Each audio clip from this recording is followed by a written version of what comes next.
Welcome to a Decktech with my green-red Eldrazi ramp deck.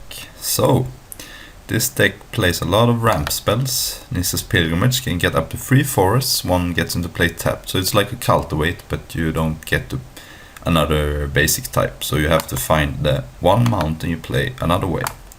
For example, with Map the Ways, which is a very bad card, but there are no rampant groves, so you have to play this. And also Explosive Vegetation, get mountains. We also have Hedron Archive as ramp spell. And Sylvan Scrying doesn't ramp you, but you can get a card like Shrine of the Forsaken Gods, which taps for 2 mana if you have 7 lands, which you can get with help of this card and this card and this card. So sometimes if you plan for a long game, this can also give you 2 mana.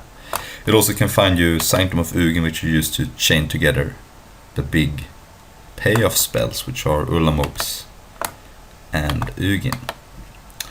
Also have Hangerback, which buys you time, and also you can cast it for 8 mana and trigger Sanctum of Ugin. So this is a very sweet deck. It's bad against mono red, very good against the green-white Megamorph, and I don't know how it is against Jeskai Black. Absen is so. If they get a very good start, you lose, because they can sometimes get so many threats into play they don't care about Ulamog. You also have Yadi Offshoot, which I think is a necessary evil. It's very good in the sense that you can block a lot of the red creatures, and it also gains you up to 5 and 6 life. But in some matchups you board it out, so it's when you design your sideboard, this is one of the cards you have in mind, because you know you're gonna take out this card against the mirror and the control deck, so you wanna have something to bring in. So you can't just have cards against aggressive decks. Play 1 Haven to get back Ugin or Dragonlord Atarka, which is one of the other cards we ramp into. Also have Blighted Woodland, which can help you get to 7 lands for this shrine. So if you have a couple of shrines, you can search up Blighted Woodland with Sylvan Scrying, and then you can get to 7 lands, hopefully. It also gains you 2 life, extra life with Yadi Offshoot.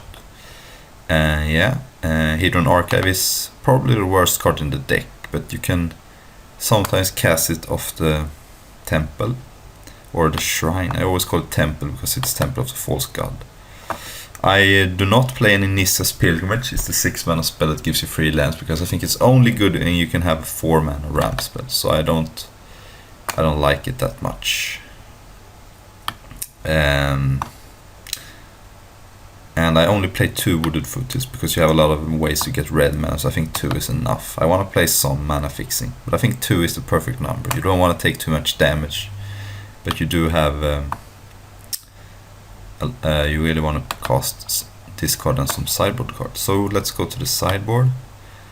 I have 4 Rending Volley, which is very good against the Dragonlord Ojutai, for example, or Mantis Rider. It's very good against the blue decks. I don't often board it in. I don't like it against Absen, but you can board it in if you don't like an offense. We have the 4th Ulamog, of course, against slower decks, so you really want the 4th one. And Void Winner is very good against the mirror.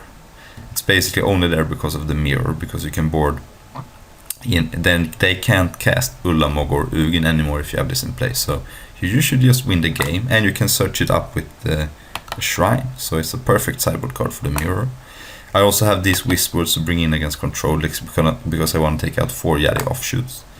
Seismic Rapture is also very good against mono red, which is your worst matchup. So you want more cards, and you have this Fogs too, which is good against mono red since they want to kill you with Become Immense.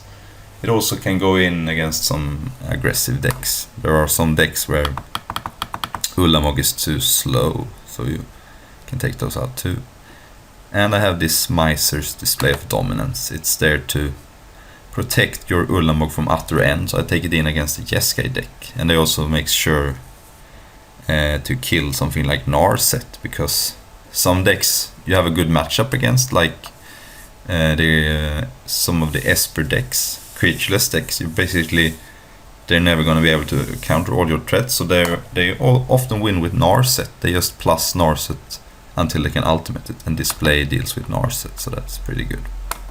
So I'm gonna play a league with this deck. It's gonna be my first league. So probably play all 5 rounds, and I will see you in round 1.